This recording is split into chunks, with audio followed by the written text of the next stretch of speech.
Diga conmigo, la excelencia tiene un precio. Al hablar de excelente, estamos hablando del grado más alto de autoridad o de honra. Y la excelencia cuesta. Yo recuerdo que cuando yo era músico, yo trataba de ser el más excelente en la música, y mi esposa es testiga. A veces duraba horas enteras encerrado en un cuarto, sacando una melodía, tratando de hacer lo más excelente para Dios.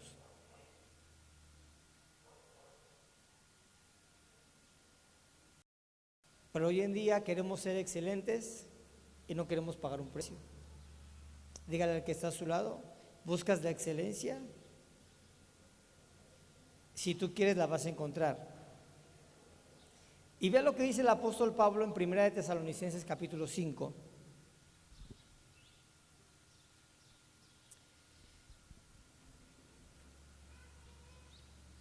Primera de Tesalonicenses. ¿Dónde está Primera de Tesalonicenses? Si alguien me puede decir. ¿En el Antiguo o en el Nuevo Testamento? En el Nuevo Testamento. ¿Antes de quién? Primera de Tesalonicenses. ¿Antes de quién? ¿Antes de quién? No, no es después, Pedrito, es antes. Antes de Primera de Tesalonicenses, ¿qué está? Colosenses.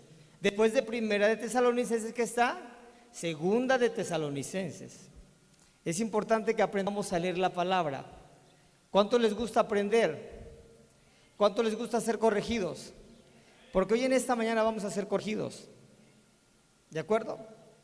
¿Por qué quiero compartir este tema? Porque es importante que usted pueda entender el poder que hay en poder ser discípulos. Y el apóstol Pablo hablaba en 1 de Tesalonicenses capítulo 5 versículo 12. Dice: os ruego, hermanos, que reconozcáis a los que trabajan entre vosotros y os presiden en el Señor y os amonestan. Ahora, aquí hay una palabra clave: presidir. ¿Sabe lo que significa la palabra presidir o presiden? Significa una persona que tiene una posición muy importante. Una persona que tiene un lugar, un primer lugar en una asociación o en un lugar o en una junta. Eso es presidir. Y el apóstol Pablo hablaba a la iglesia de Tesalonicenses, ¿sí? Una iglesia amada, una iglesia obediente, una iglesia que no era como la iglesia de los Corintios. Era una iglesia que amaba verdaderamente el ser discipulado. A mí me encanta leer Primera y Segunda de Tesalonicenses, porque podemos darnos cuenta cómo el apóstol Pablo amaba tanto a los de Tesalónica que les hablaba como hijos amados. Y escuche bien, es una carta que exhorta, es una carta que anima, es una carta que instruye, pero es una carta que da consolación. Y Pablo habla y dice: os ruego, hermanos, que reconozcan a los que trabajan entre ustedes, a los que tienen un lugar prioritario en el Señor, aquellos que os amonestan, y que los tengan en mucha estima y amor. Diga conmigo: y que los tengan en mucha estima y ¿qué más? Y amor, por causa de su obra. Tened paz entre vosotros. También os rogamos, Pablo hablaba, hermanos, que amonestéis a los, versículo 14, también os rogamos, hermanos, que amonestéis a los ociosos, ¿sí? Que alentéis a los de poco ánimo y que sostengáis a los débiles, que seáis pacientes para con todos. Vamos a leer nuevamente el versículo 14 en la Reina Valera. Dice: también nos rogamos, hermanos, que amonestéis a los ociosos, que alentéis a los de poco ánimo y que sostengas a los débiles, que seas paciente para con todos. Tres tipos de personas: ociosos, a los de poco ánimo y a los débiles. Ahora, yo quiero que usted entienda algo, iglesia. Usted viene a un lugar donde usted decide hasta dónde quiere llegar.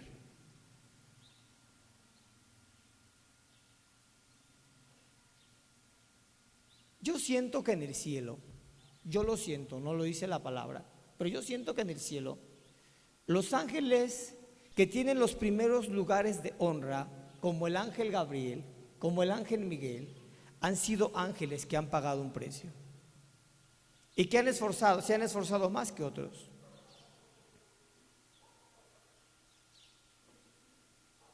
Hay jerarquías, hay lugares de autoridad, y lo mismo sucede en la iglesia. Platicaba con un hombre hace unos días y ese hombre me decía: pastor, yo siento que mucha gente se ha ido de su iglesia porque no les gusta la visión. Y le dije a esta persona: ¿para ti qué es la visión? La visión para mí es estar en una célula. Primeramente es hacer el encuentro, estar en una célula, pertenecer a un equipo de 12, ganar personas para llevar a un encuentro, consolidar a esas personas, discipular a esas personas y enviarlas. ¿Estoy en lo correcto, pastor? Le dije: claro que estás en lo correcto, esa es la visión. Pero te ha faltado algo muy importante. Te ha faltado el núcleo que está alimentando toda la visión. Estás dando los pasos y efectivamente estás haciendo lo correcto, pero te falta el núcleo. Y el núcleo de la visión es ser discípulo.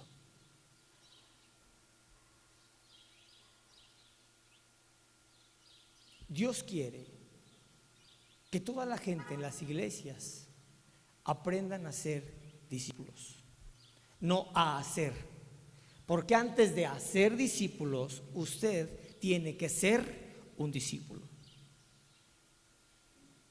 Y le dije a esta persona: la gente no se va por el trabajo, la gente no se va por el esfuerzo, la gente se va de la congregación o de las iglesias porque no quieren ser formados. Porque un discípulo significa formación. Un discípulo, la palabra discípulo viene de la palabra disciplina. Y un hombre que quiere ser discípulo tiene que aprender a moverse en la disciplina. ¿Qué quiere decir eso? Tiene que aprender a ser humilde para ser exhortado y después de esto ser disciplinado. Y le dije a esta persona: por eso la gente se va, porque la gente lo único que quiere es recibir las bendiciones de Dios, pero no quiere pagar el precio. Ahora, yo quiero que usted entienda esto. Dios no se mueve a través de una necesidad. Dios se mueve a través de la fe. Si Dios se moviera a través de las necesidades, no habría gente deambulando por el mundo pidiendo limosna, no habría pordioseros, no habría mujeres infelices, no habría hombres mendigando. Porque esa gente tiene necesidad.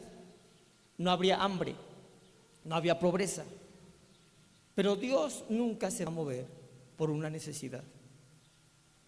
Dios se mueve Por la fe. Y la fe viene por el oír. El oír la palabra de Dios.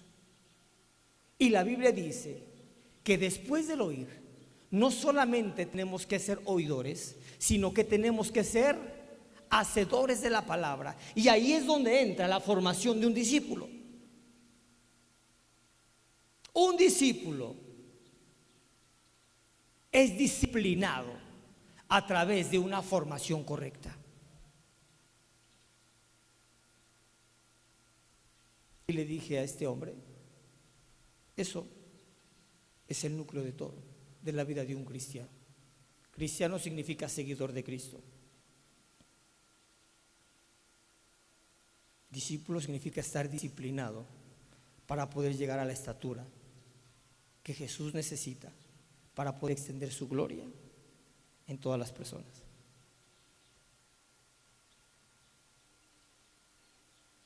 Ese hombre me refuta y me dice, bueno, si yo tengo la oportunidad de poder juntar a toda esa gente que se te fue y trabajar con ellos para que vuelvan al camino, le dije, tienes que tener dos cosas muy importantes. Una persona que está discipulando a otra persona tiene que tener dos cosas en su mente que son esenciales. Número uno, tiene que saber qué enseñanza le va a dar y tiene que saber hacia dónde lo va a dirigir. Un maestro de capacitación destino tiene estos dos objetivos, tiene estas dos tareas: saber qué enseña y saber hacia dónde los dirige.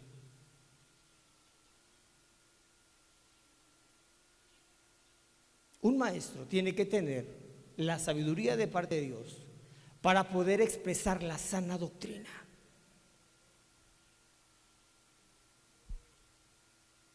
Y después de esto, tiene que tener una visión amplia y ver hacia dónde va a dirigir a sus alumnos. Y le dije a esta persona, perfecto, tú buscas a la gente,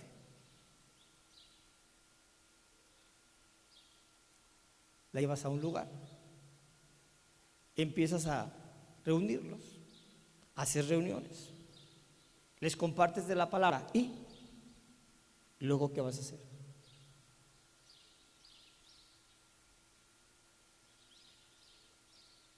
¿Vas a hablarles palabras lisonjeras que endulcen sus oídos? ¿Vas a resistir ver cómo el diablo destruye sus vidas a través de traer maldición tras maldición? ¿Vas a resistir ver cómo esa gente que amas vive en miseria, vive en problemas emocionales y financieros y tú no vas a hacer nada?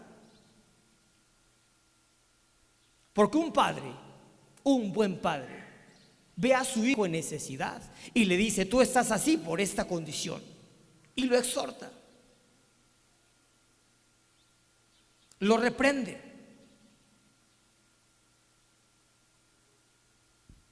Él me dice, no, yo voy a trabajar, voy a hacer que él pueda entender el error que está cometiendo. Yo lo sacaría, si yo veo que está pecando, yo le diría que está pecando para que ya no vuelva la maldición a su vida por causa del pecado. Y le dije, y ahí es donde esa misma gente que se me fue a mí, se te va a ir a ti.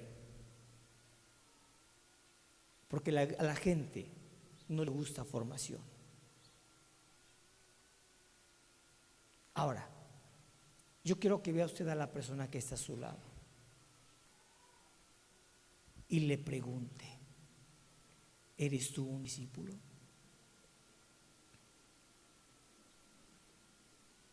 Ahora voltea a la otra persona que está del otro lado y pregúntele, ¿eres tú un discípulo? Ahora ve a la persona que esté detrás de usted y pregúntele, ¿eres tú un discípulo?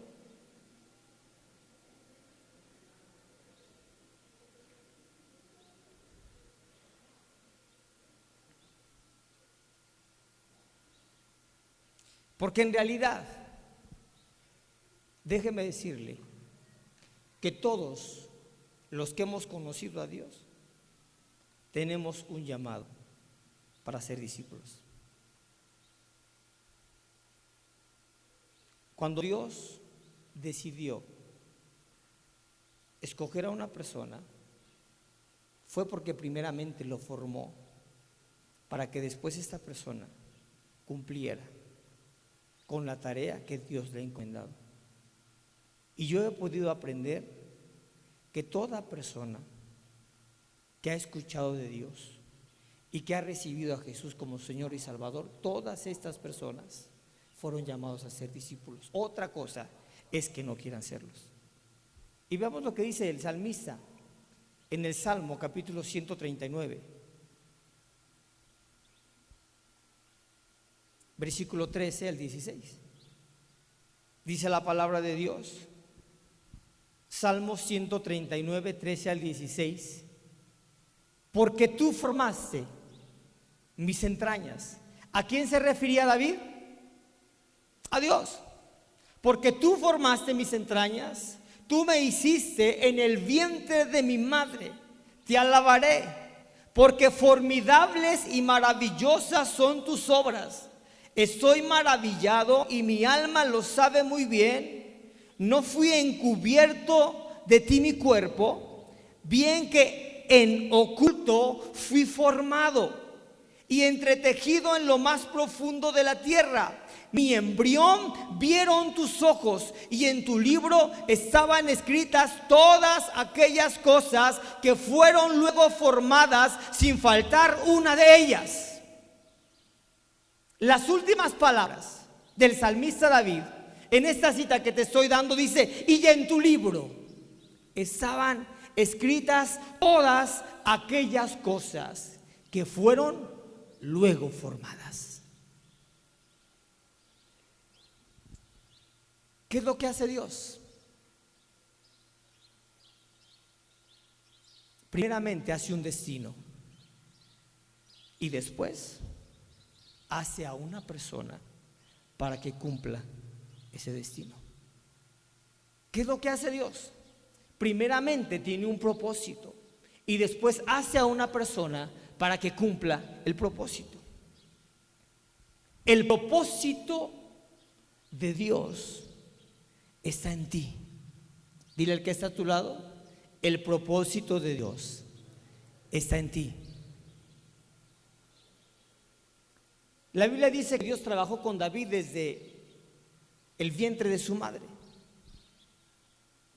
Y algo que aprendí a través de una predicación de un hombre al cual admiro y respeto, el pastor Rudy Gracia, que parte de mi mensaje está basado en lo que he aprendido de él. Y he entendido que existen médicamente un perfil genético. Esto quiere decir que ya está preprogramado cómo vas a lucir, qué personalidad vas a tener, todo lo que nuestra alma va a tener como sentimiento. Ya está preprogramado. Antes de que tú llegaras al vientre de tu madre, Dios ya había programado y había dicho: este va a ser pelón. No me cabe en la cabeza cómo hay gente que se deja engañar tan fácilmente, que sean conejillos de India y se están quedando calvos y andan comprando shampoos, andan comprando inyecciones, andan comprando lociones para que el pelo les crezca. Si Dios ya te hizo genéticamente calvo, vas a ser calvo.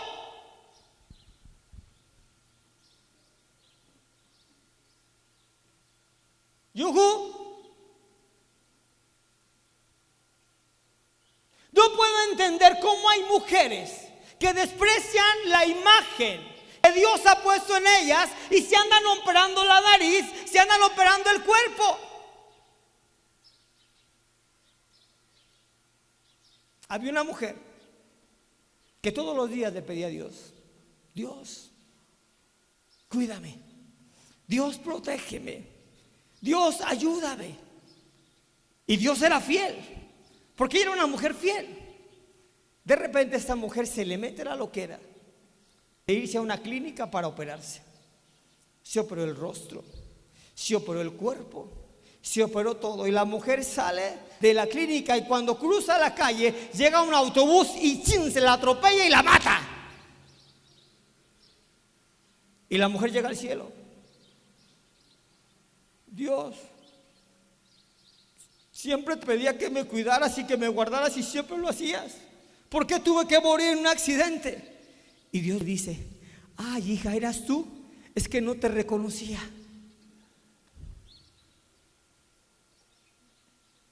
No te reconocí cuando saliste del hospital. Fuiste completamente diferente a como yo te formé. Y a veces no entendemos que todo tiene un propósito. Yo amo mi nariz aguileña porque fue la que cautivó a mi esposa. Yo amo mi estatura porque fue la que cautivó a mi esposa. Siempre dice: ay, chaparrito.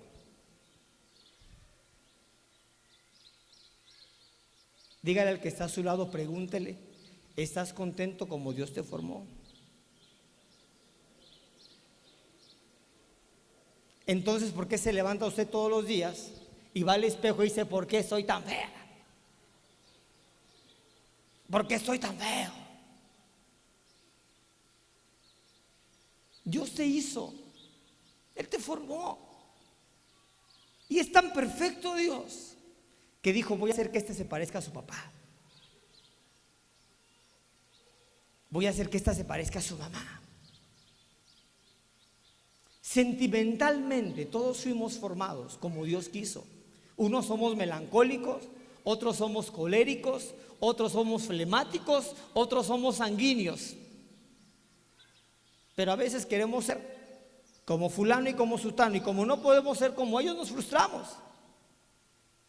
Físicamente tenemos una apariencia, pero también tenemos una apariencia personal.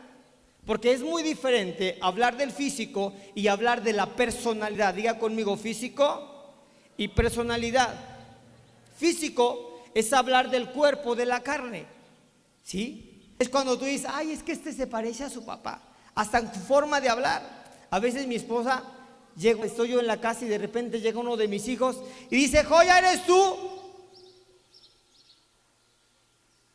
Y soy yo.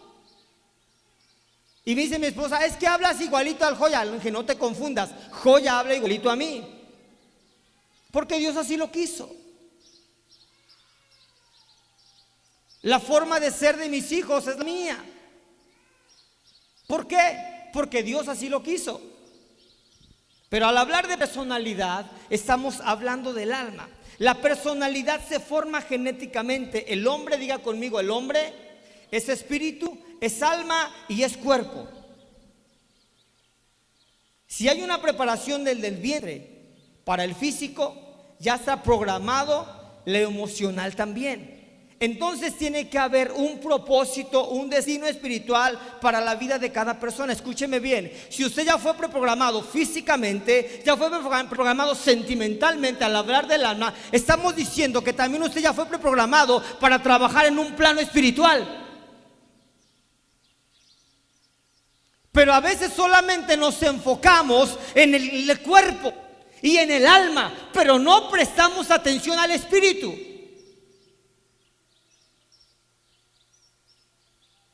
Hace unos días veíamos una película de años y yo veía a mi papá cuando tenía mi edad.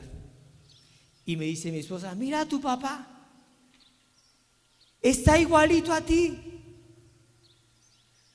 Y automáticamente me preprogramé. Y dije: cuando tenga 70, eso quiere decir que voy a estar igualito a mi papá. Pelón, sin dientes.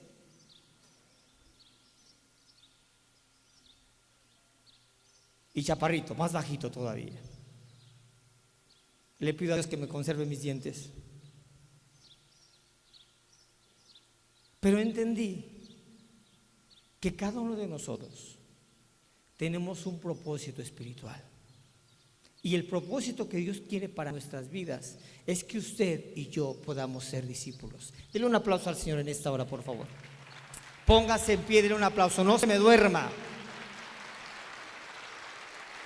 porque hay muchos que ya se me están durmiendo. Siéntese.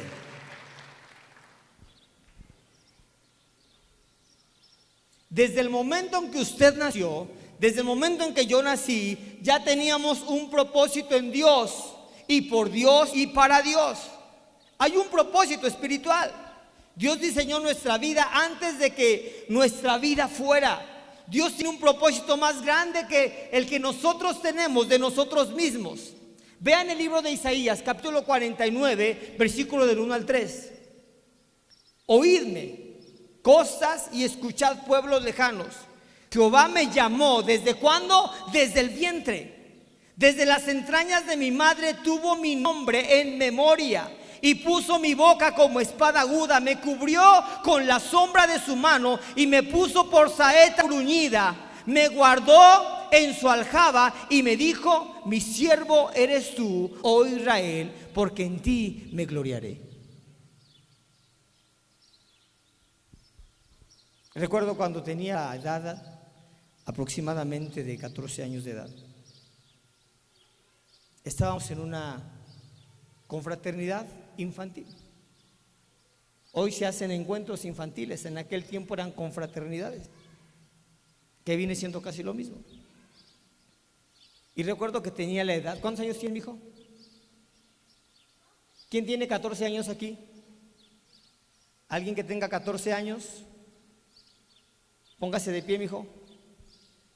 Más o menos tenía la edad de este muchachito. Ese ya se ve como de 16. Estás bien crecido, mi hijo, siéntate. Y recuerdo que, como todo joven, yo estaba cotorreando con el amigo que estaba a mi lado.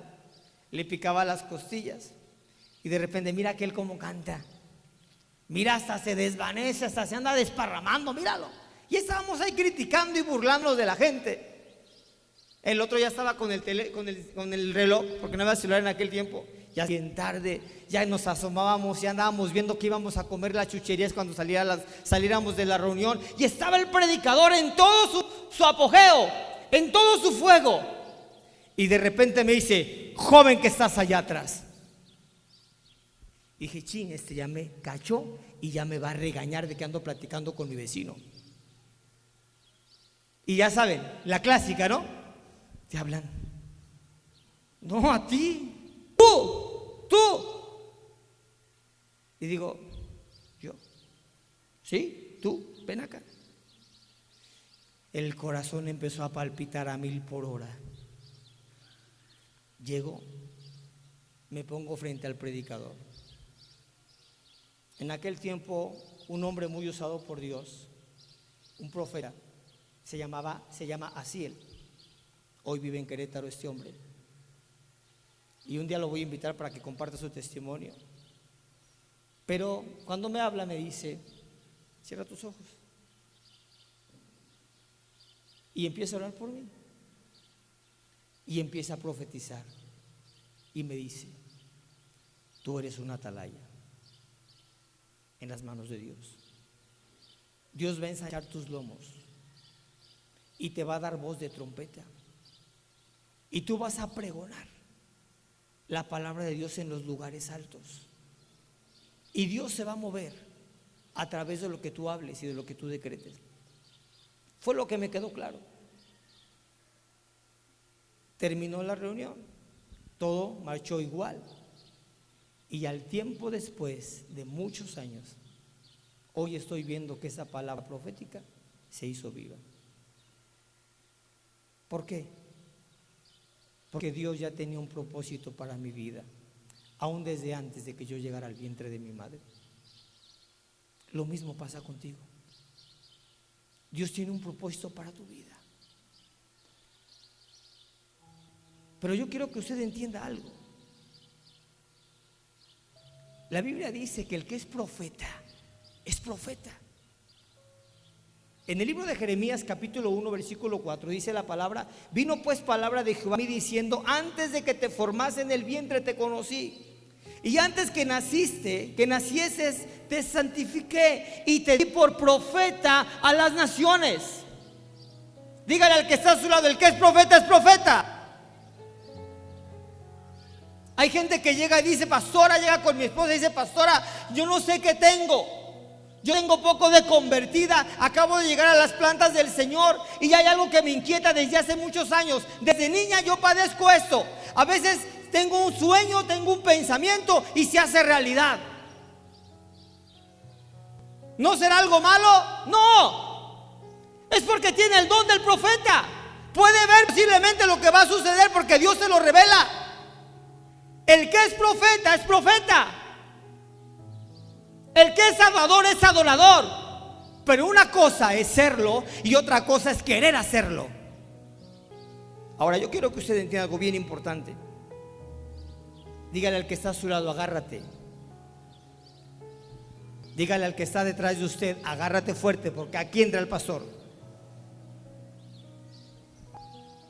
Así es de que ahorita paralízame un poquito la música porque voy con todo, Adolfo. Cuando una persona se revela contra el destino y el propósito de Dios, escúcheme bien, puede ser eliminado de ese propósito. Hoy voy a hablar de dos causas o de dos cosas que son consecuencias del propósito y el destino que Dios puso en ti. Una es de que por la rebeldía de una persona que no quiera acatar el propósito y el destino que éste tiene de parte de Dios y que se revele a él, esa persona se le puede eliminar, se puede eliminar ese propósito. Y voy a hablar de otra cosa que ahorita voy para allá. Primero vamos en esto. Dígale al que está a su lado, abre bien los oídos, orejón. Primera de Corintios capítulo 9, versículo 26 al 27. Agárrese. Usted puede estar aquí en la iglesia, le vuelvo a repetir. Y usted, si no quiere una célula, no vaya a una célula. Si no quiere capacitarse, no se capacite. Aquí no le quitamos la aprobación de que la gente se venga a sentar si quiere solamente sentarse. Aquí el que quiera ser discípulo va a ser discípulo. El que quiera ser oyente va a ser oyente. Y vamos a tener paciencia con todos. Porque hay mucha gente en la iglesia que solamente viene y se congrega, pero no hace nada. Y es bien recibida. Démosle un aplauso a la gente que no hace nada, porque también es bien recibida. Ahora démosle un aplauso de honra a la gente que hace mucho. Póngase de pie y denles un aplauso fuerte a ellos, porque esos merecen honra. Siéntese, hermanita, no se levante, quédese sentadita, yo sé su esfuerzo, tranquila. Primera de Corintios, capítulo ¿qué? Versículo al 27. Así que yo de esta manera corro, no como a la aventura, de esta manera peleo, no como quien golpea al aire, sino que golpeo mi cuerpo y lo pongo en servidumbre, no sea que habiendo sido heraldo para otros, yo mismo venga a ser eliminado. Entienda esto. A veces caemos en la trampa del diablo y dice, los dones son irrevocables. Yo tengo el don de profeta, así es de que aunque no lo ejerza, lo tengo y lo voy a tener. Pues déjeme decirle que aún en esta tierra, ese don que usted cree irrevocable puede ser eliminado. Pero eso sí, cuando llegue usted a la presencia de Dios, Dios le va a pedir cuentas a usted del don que Él puso en usted. Y usted podrá decir, pero pues tú me lo quitaste. Y Dios le va a decir a usted, por rebelde, por desobediente y por cerilludo. ¿Por qué cerilludo? Porque cuando la gente tiene cerillas en las orejitas, no oye bien y se excusa. Usted puede ser eliminado del destino y del propósito de Dios cuando usted se revela a este. Eliminado quiere decir reprobado, quiere decir no digno, quiere decir no de acuerdo, quiere decir no apto. Yo estoy sorprendido en aquellos que son maestros y están sentados en su casa, y Capacitación Destino necesita de maestros, y estos doblados de rodillas y doblados de manos, y llegan a la iglesia con una pachorruda calma. Y saludan al pastor. Y allí, ¿qué pastor? Pues días. Y yo digo, tanto talento desperdiciado. Pero el Señor dice, tanta necedad de este corazón orgulloso que no quiere entender. Así es de que este mensaje, estas pequeñas letras que voy a darle a continuación son para usted. Si usted es maestro y no ejerce una maestría en la iglesia, si usted es un adorador y no ejerce una alabanza, si usted es un evangelista y está sentadote en su casa viendo la televisión y no comparte la palabra, si usted es un profeta y se queda callado todo el tiempo que Dios habla, este mensaje es para usted, porque usted puede ser eliminado. Segunda de Timoteo, capítulo 3, versículo 8, vea lo que dice la Biblia. Y le hablo esto para que tenga un poquito de cuidado, iglesia. Y de manera que Janes y Jambres resistieron a Moisés, así también estos resisten a la verdad, hombres corruptos de entendimiento y réprobos en cuanto a la fe.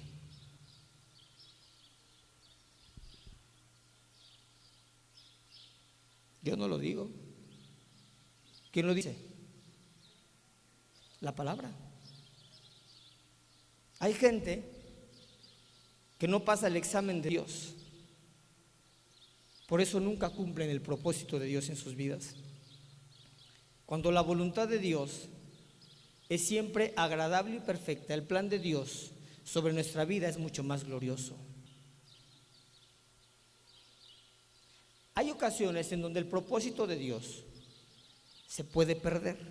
Hebreos 12:16 dice: no sea que haya algún fornicario o profano como Esaú, que por una sola comida vendió su primogenitura, y al decir vendió, la perdió.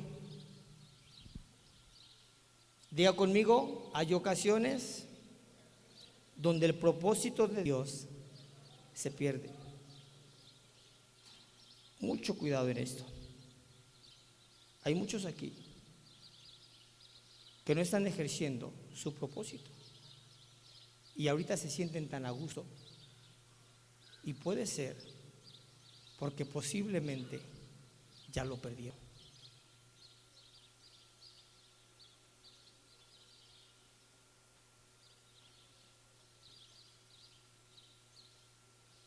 ¿Está conmigo?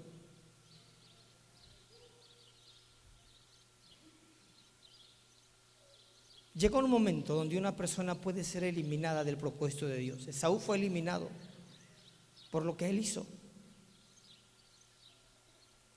Y nosotros como iglesia tenemos que temer el no hacer lo correcto, porque hay cosas que son correctas de parte de Dios, pero nosotros no las hacemos. Pero hay ocasiones también que hablo de esta segunda parte. Ahora viene el segundo punto. Hablé del primer punto, que podemos perder el propósito, que puede ser quitado el propósito de nosotros. Pero hay otro punto mucho peor para mí, no sé para usted. Pero el segundo punto es que hay muchas veces donde el propósito de Dios no se pierde completamente, pero sí se pone muy difícil. Hablemos de dos personajes, Saúl y David. Yo le pregunto, ¿quién perdió su propósito? ¿Saúl o David? ¿Quién cometió pecado? ¿Saúl o David? Los dos. Pero ¿por qué Saúl perdió su propósito y David no? Eso solamente está en el Señor y en el hombre. No sé qué pensaría Saúl, que tuvo que perderlo todo. Tal vez era tan necio, tan testarudo como muchos en las iglesias, que Dios le dice: vete a servir. Mire, ¿ve esas columnitas que están ahí? ¿Se acuerdan cómo estaban el domingo pasado? ¿Cómo estaban? ¿Blancas? Estaban manchadas de humedad, pero no hubo ningún varoncito que dijera: pastor, quiero pintar esas columnas. ¿Sabe quién las pintó? Yo, el pastor.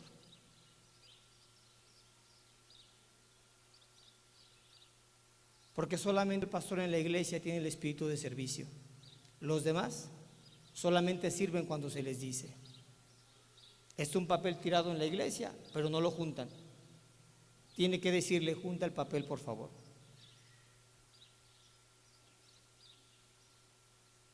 Yuhu, dígale al que está a su lado: te dije que te agarraras. Sí.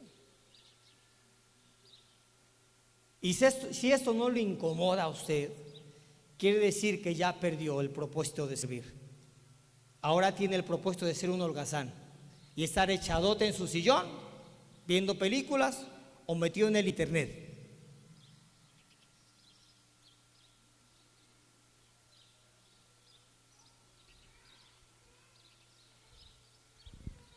Segunda de Samuel capítulo 12, versículos del 7 al 10.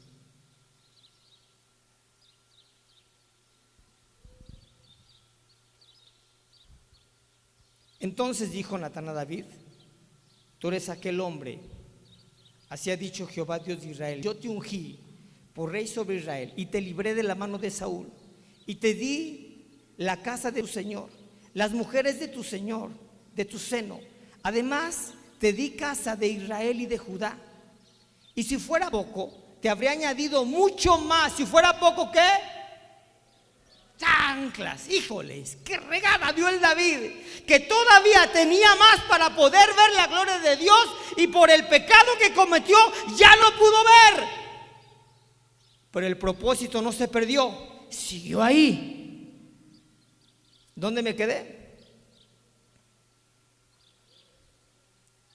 Ándale, ya se me fue. Y luego, ¿por qué pues? Tuviste en poco. Diga conmigo: en poco la palabra de Jehová. Ahora escuche: haciendo lo malo delante de sus ojos. Y a Urías Eteo heriste a espada, y tomaste por mujer a su mujer. A él lo mataste con la espada de los hijos de Amón, por lo cual ahora no se apartará jamás de tu casa la espada, por cuanto me menospreciaste y tomaste la mujer de Urías Eteo para que fuese tu mujer.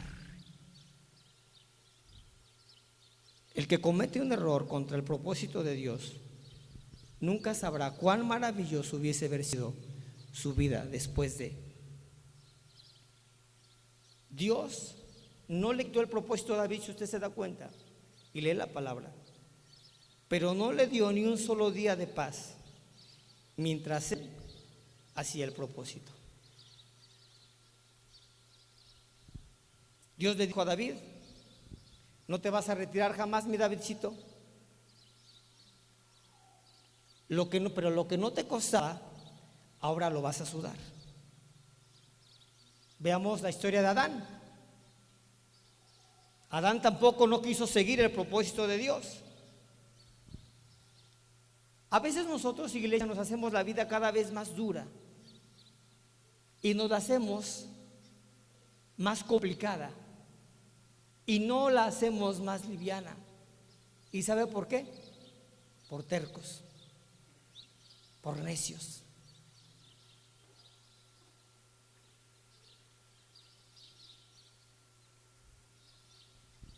¿Se acuerdan de Jonás? ¿Qué tal les parece la historia de Jonás? Pedrito, terco y testarudo, ve a Nínive a predicar la palabra, y Jonás se sube a un yate para irse a Vallarta.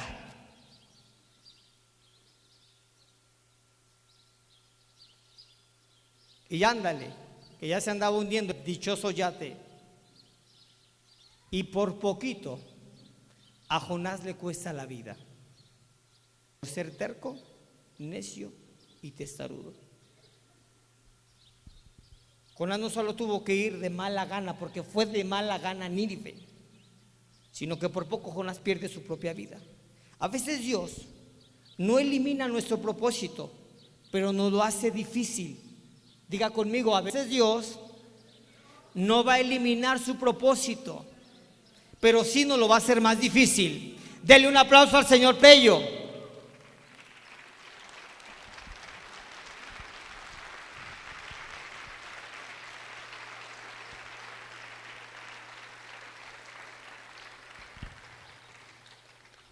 ¿Cuáles son las causas que pueden eliminar o hacer mucho más difícil que se cumpla el propósito de Dios en nuestras vidas? Les voy a decir las causas que pueden provocar la pérdida de un propósito o que éste se haga más difícil para la vida de cada ser humano.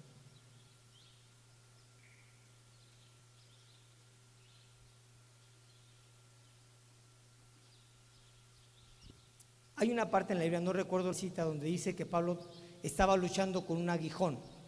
¿Se acuerda? ¿Saben en aquel tiempo cuáles eran los aguijones? Se me vino a la mente. En aquel tiempo las personas que tenían animales como toros fuertes y los tenían cercados en corrales, había toros que eran rebecones, que eran rebeldes, eran tercos, eran agresivos y golpeaban la pared para poder salirse, querían salirse. Y en aquel tiempo las personas que cuidaban animales, los ganaderos, ponían aguijones en las corraletas, o cómo se puede nombrar, en los corrales, ¿sí? Y ponían como lanzas metidas en la pared, para que cuando los toros embravecidos pegaran contra la pared, ellos mismos se lastimaran, y para que de esa manera trataran de no golpear más la pared. Pero eran unos tan tercos y tan testarudos que muchos morían por golpearse continuamente en las paredes. Y así hay muchos que tienen el aguijón y no hacen su propósito, no hacen su llamado, y sufren y sufren y sufren y sufren, pero no quieren entrarle. Hay personas que no cumplen su propósito. ¿Por qué creen? Porque le dan más importancia a sus negocios. Hay personas que no cumplen su propósito porque le dan más importancia a los hijos, a la familia. Y hay algunas causas que una persona puede perder, por las cuales una persona puede perder su propósito. Número 1, diga conmigo, pecado. Sansón, ¿se acuerda de Sansón? Le pregunto, ¿Sansón fue un pecador, sí o no? Y no soy aquí para juzgar a Sansón, está escrito en el libro de los héroes de la fe. Pero vea lo que pasó. Sansón no debería morir de la manera que murió. Dios no eliminó el llamado de Sansón, pero sí lo cortó. Dios no eliminó el llamado de Sansón, pero sí lo cortó. Posiblemente Sansón tenía que vivir otros 100 años más. Posiblemente Dios tenía el propósito para Sansón de que gobernara al pueblo, de que tuviera hijos, de que fueran sacerdotes, de que fueran conquistadores. Pero Sansón, por necio y por terco, terminó sus vidas en corto tiempo. Y lo mismo va a pasar con muchos. Tal vez Dios tenga para ti 80, 90, 100 años. Pero llega un momento Dios dice, este cuate no entiende, lo voy a cortar a la mitad de su etapa. Y si vas a vivir 80, vas a vivir 40. ¿Por qué? Por terco.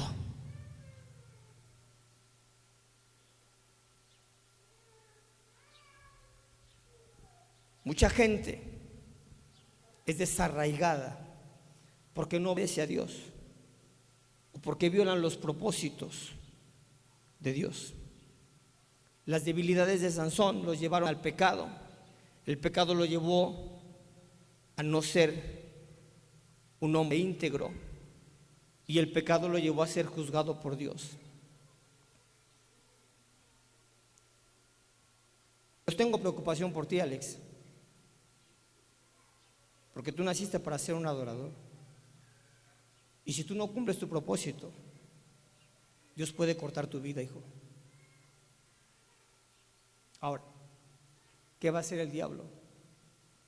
El diablo te va a dar la gloria, te la va a mostrar para que tú caigas en el pecado. Y te va a decir, cantas tan bonito, Alex, que te vamos a meter a la banda del recodo. Y Alex todo emocionado, el recodo, el recodo. Pues ese recodo se verá al infierno si no se aplican. Mi esposa decía, el día que pasaron aquí los jóvenes a cantar y a hacer sus dramas y todo, decía mi esposa, hay tanto talento en la iglesia. Y después suspiró, pero hay tan poco compromiso. Porque talento hay mucho, pero compromiso hay poco. ¿Está conmigo, iglesia? Ya voy a terminar, tenemos buen tiempo.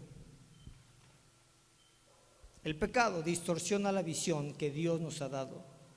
El pecado cobra una factura. Diga conmigo, el pecado cobra una factura. La segunda causa por la cual una persona puede perder su propósito o puede ser cortado, como lo fue con Sansón, es la desobediencia. Porque una cosa es pecar y otra cosa es desobedecer. Quiero que entienda esto. Sansón pecó, Saúl desobedeció. Vea la historia de Sansón y vea la historia de Saúl y se va a dar cuenta la grande diferencia de lo que es pecar y de lo que es desobedecer.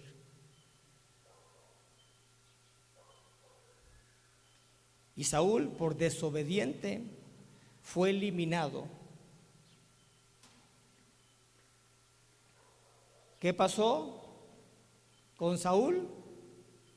Fue eliminado. Sansón, ¿qué fue con él? Fue cortado. O sea, ahí estuvo el favor de Dios con él. Lo podemos ver en el libro de los héroes de la fe, que es el libro de ¿qué? De los hebreos. Como ahí está el nombre de Sansón, pero no está el nombre de Saúl. Porque Saúl no fue cortado. Saúl fue eliminado. Eso quiere decir que posiblemente sea mayor peso el desobedecer que el pecar. Porque hay muchos aquí que son pecadores y vienen a la iglesia y adoran a Dios y lloran y se arrepienten. Y hay otros que dicen, mira ayer lo vi fumando un cigarrote y ahorita aquí está alabando a Dios. Mira, hace una semana lo vi loco y aquí está alabando a Dios. Y no se da cuenta que posiblemente que está juzgando está en una posición mucho peor que aquel pecador. Porque que está juzgando, si no está cumpliendo su propósito y está desobedeciendo a su llamado, está en peor posición. Por eso tenga cuidado. si usted es un religioso que solamente está juzgando a las demás personas. Tenga cuidado si usted tiene el espíritu de religiosidad y solamente viene aquí a la iglesia a criticar. Ay, el pastor pintó, pues qué pintaditos. Mira, ahí se le salió de raya. Ya sé que lo estás viendo, Pedrito, pero tú no eres un religioso. ¿Te fijaste? Porque yo lo dije. Saúl fue ¿qué? Saúl fue ¿qué? Eliminado. ¿Por qué? Sansón fue cortado por pecador. El propósito de Dios se cumple, pero no se va a cumplir en gente desobediente o en gente pecadora. Tercer punto por la cual una persona puede perder el propósito: puede ser cortado o puede ser eliminado por temor. Hablemos de Elías. Elías fue sustituido por Eliseo. No lo habíamos visto de esta forma. Si usted ve la historia, la Biblia dice que Dios se llevó a Elías. ¿En qué? En un carro de fuego. Pero en realidad, Elías fue sustituido. ¿Por qué? Porque tuvo temor. En otras palabras, al hablar de que fue sustituido, estamos hablando de que fue quitado de en medio. Cuando una persona se mete en temor o se deja intimidar del diablo, puede ser eliminado. Porque Dios no puede usar cobardes. Diga conmigo, Dios nunca va a usar cobardes. No te me duermas, Luisito, no te me duermas, porque como que me estás llamando, diciéndome así, pastor, ahí voy para allá, tranquilo.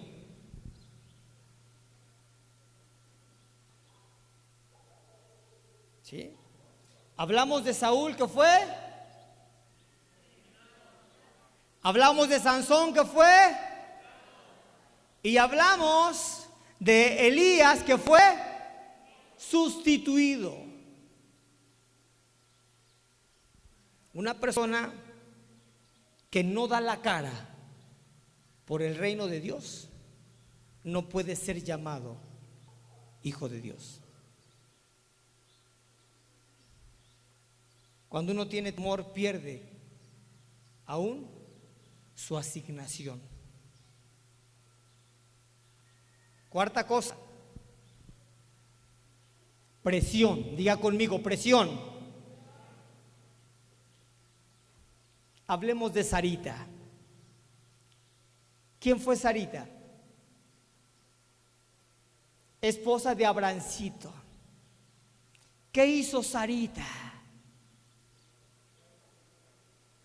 Estuvo bajo presión de una promesa. ¿Y qué hizo Sarita? Abrancito, métete con Agarcita.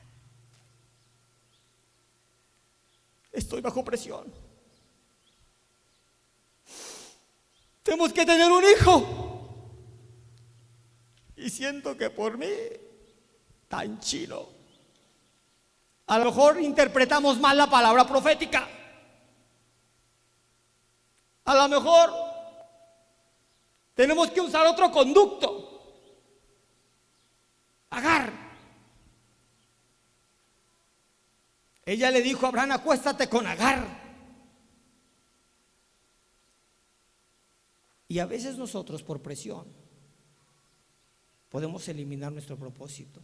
¿Sabe que Dios, algo que Él más detesta en un matrimonio es el matriarcado?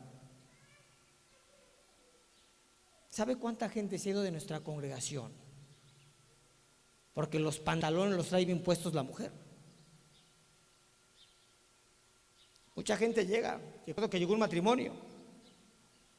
Pastor, ayúdenos. Discípulos de Luis y de Esther. Y se la solté como iba. El problema que ustedes tienen es porque hay matriarcado en su casa. No, pastor, ¿cómo no? Tú pones en vergüenza a tu esposo, lo humillas continuamente porque tú ganas más dinero que él. ¿Quieres quitarte de ese matriarcado? Una, dos, deja de trabajar y vive con lo que él te da. O sigue tú trabajando y dale todo el dinero que tú ganas a tu esposo para que él lo administre.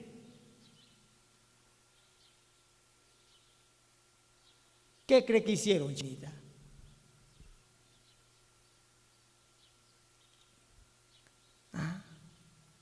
¿Qué nos quedamos?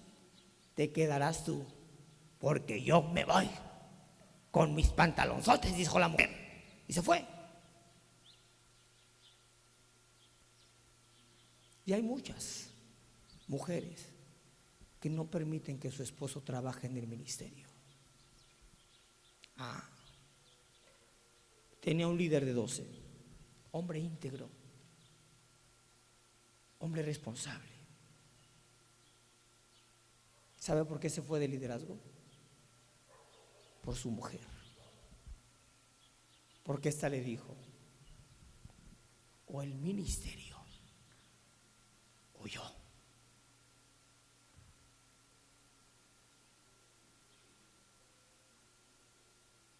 Y lo mismo pasó con Sarita. El hombre tiene que portarse varonilmente. ¿Cómo tiene que portarse el hombre? Y portarse varonilmente quiere decir que el hombre tiene que dar la talla. La mujer fue hecha para recibir, el hombre fue hecho para dar. ¿Sabe por qué muchas mujeres caen en adulterio y más bien en adulterio, mujeres casadas? Porque no encuentran la cobertura y la protección de su esposo.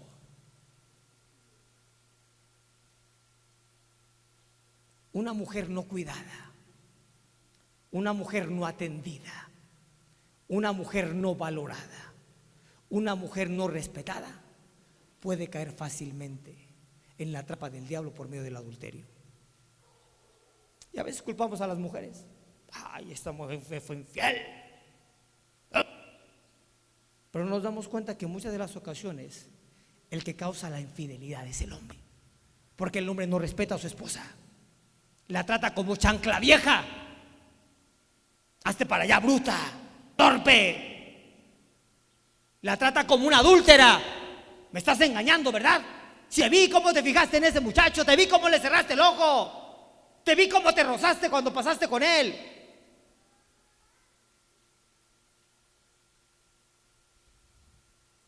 ¿Sí?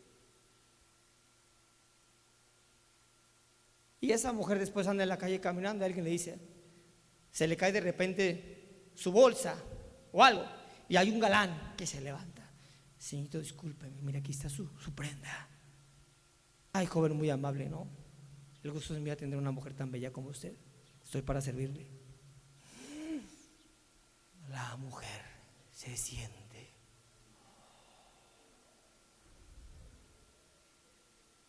Y el hombre se va. Y la mujer iba para el lado derecho. ¿Qué creen que hace la mujer?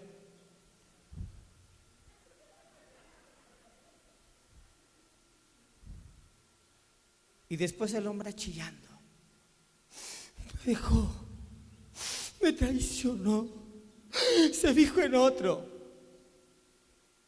Porque tú, varón, no te portaste varonilmente.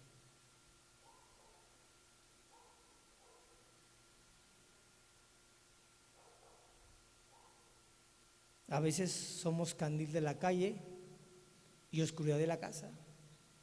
Ahí el hombre se anda gastando dinero al por mayor con los amigos, en la parranda, y a la mujer la trae como chancla vieja.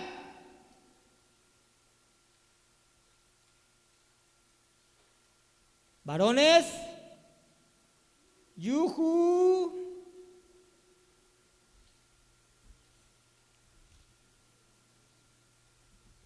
Mucha gente va a hacernos presión para que no hagamos lo que Dios quiere. ¿Sabe? Sara le hizo presión a Abraham. Y por la presión de Sara, Abraham cometió un gran error, que hasta hoy en día el pueblo de Israel lo sigue pagando. Los árabes, que son descendencia de Ismael, siguen peleando con los judíos, que son descendencia de Isaac, por la presión de una mujer.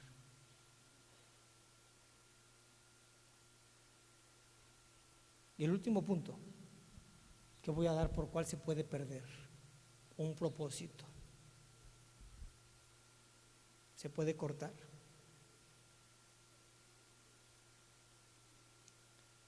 ¿Cuál otro dijimos?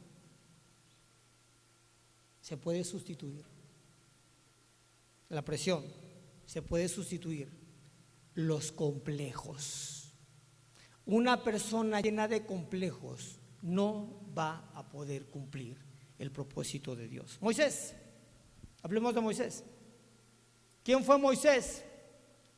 Si usted lee la historia de Moisés, Moisés fue una persona pecadora, asesino también, rebeco hasta donde más no poder también. Moisés fue tartamudo y eso lo llenaba de complejos. Pastor, ¿cómo yo voy a hablar? ¿Cómo yo voy a predicar? Si soy tartamudo, siempre se me traba la lengua, se me lengua la traba.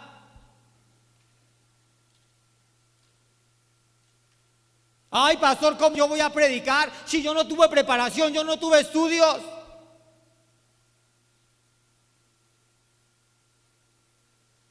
Yo veía a Huguito, predicó, y yo veía que una que otra palabra no la decía correctamente, al igual que muchas veces palabras yo no las digo correctamente, posiblemente por falta de preparación intelectual. Pero déjeme decirle que cada palabra que él soltaba era una palabra llena de poder y de fuego.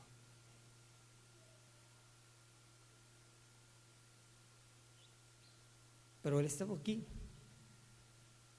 porque él supo quién es, no por los estudios que tuvo, no por la preparación que tuvo, sino por la gracia que cubría su vida y que le daba poder y autoridad para decretar palabra profética. ¿Me entiende? El diablo quiere que los niños no tengan el valor, no sean valorados. Por eso, padres de familia, tengan cuidado con sus hijos. ¿Sabe cómo un padre puede desvalorizar a su hijo? Cuando habla mal de su esposa en frente de sus hijos. Porque al hablar un padre mal de su esposa, al golpearla, al insultarla, al agredirla, y sus hijos lo ven, está haciendo lo mismo con sus hijos, porque ellos son parte de ella. Por eso le digo, matrimonios que están aquí, hombres, ayúdame Adolfo por favor, hombres que siguen poniéndole la mano a su esposa, dejen de ser cobardes y actúen como hombres. Un verdadero hombre nunca le levanta la mano a su esposa. Un verdadero hombre nunca ofende a su esposa ni la agrede. Un verdadero hombre cumple su llamado, atiende a su propósito y llega a su destino.